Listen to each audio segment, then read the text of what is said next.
Hello teacher, my name is Jess. Today I tell you about magnetism. Introduction. Look around your house and try to find a magnet. A magnet is a metal object that sticks to your other metals. You might have some magnets among your toys. There are probably magnets on your refrigerator. But do you note that there may be hundreds of magnets in your home? You cannot see most of them, but they are inside your television, telephone, and stereo.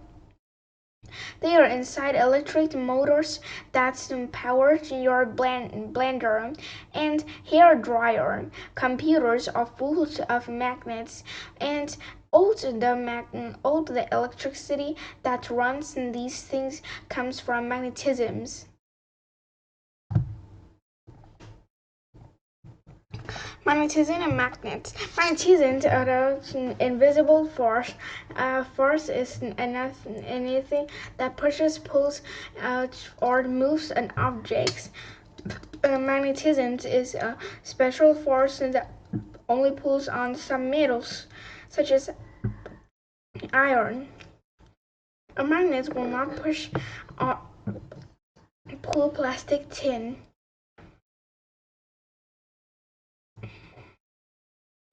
Magnetism flows in one direction through a magnet, no matter what shape the magnet is.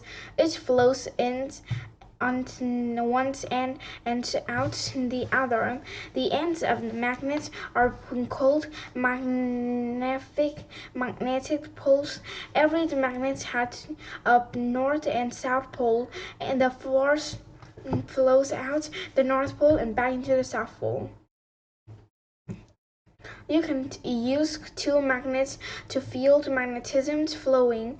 The north pole of one magnet will stick to the south pole of the other. Now try to push the two north poles together. It feels almost like trying to connect two horses that are both praying to water. The magnetic force pushes the north poles apart because the magnetic forces are flowing against each other. Two north poles will always repel each other. So will two south poles. The Earth's iron core is a magnetic. The whole planet acts like a giant magnet. If you dangle a magnet, if by a string, one pole will point north, by the other will point south. That is exactly how a compass works.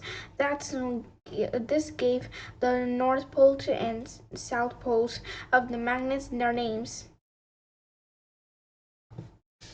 Any iron or other magnets inside the magnetic field will be pulled towards the magnets. Stronger magnets have more lines of force and larger magnetic fields. To see a magnetic field, place a magnet on a piece of paper, sprinkle iron fillings around the magnets.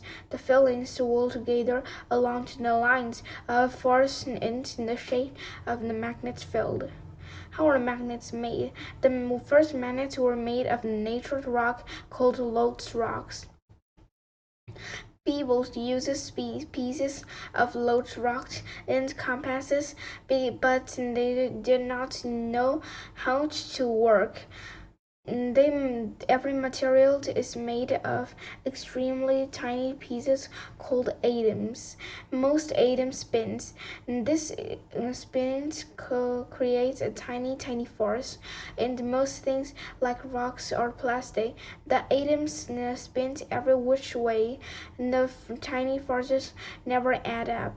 But when something becomes magnetized, The atoms spin in the same direction. All the tiny force added up to create a magnetic force. Eventually, people learned how to line up the atoms to some metals to create new magnets. Something such as iron becomes magnetized more easily than others. A piece of the ordinary iron is placed inside a strong magnet field. The magnetic force makes the iron atoms line up and spin in the same direction. That makes a new magnet. The more atoms that spins in the same direction, the stronger the magnet becomes. The stronger of the magnet becomes. Sometimes, if you drop the magnet, some of the atoms get knocked off out of the line, and the magnet gets weaker. Magnetism and electricity. Magnetism and electricity are very closely related. Magnets are from make electricity, and electricity creates magnetic fields. This is because both magnetism and electricity affect the way atoms spin. All the electricity you use comes from the machines called generators. Generators make electricity by spinning magnets around coils of wired. The magnetism creates an electric current of the wires. The difficult part is getting to the magnet spinning. Power plants were used running to water, wind, or steam from burning field to turn the magnets.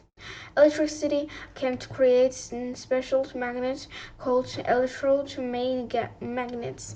A wire is wrapped around a regular piece of iron.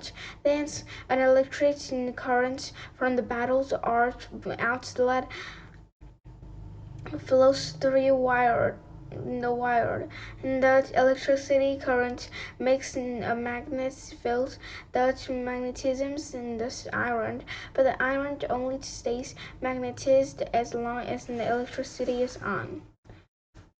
Using magnetism. The earliest use of magnetism was in the compass, a small freely moving magnetic needle pointed to Earth's magnetic North Pole. This helped guard travelers and explorers. Modern travel still use compasses.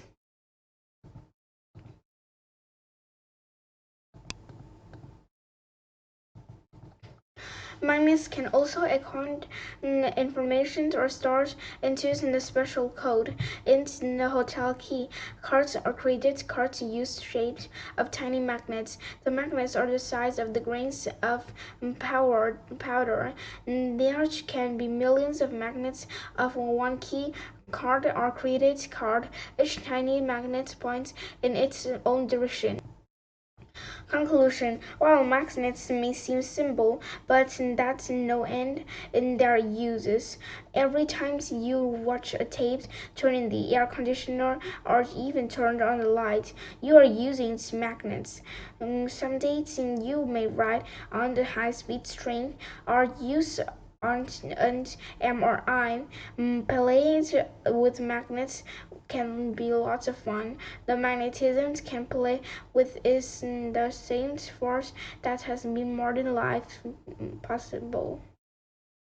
This is Lynn. Goodbye, fun. Thanks for listening to my video. Come next time. This review. See you later. Goodbye.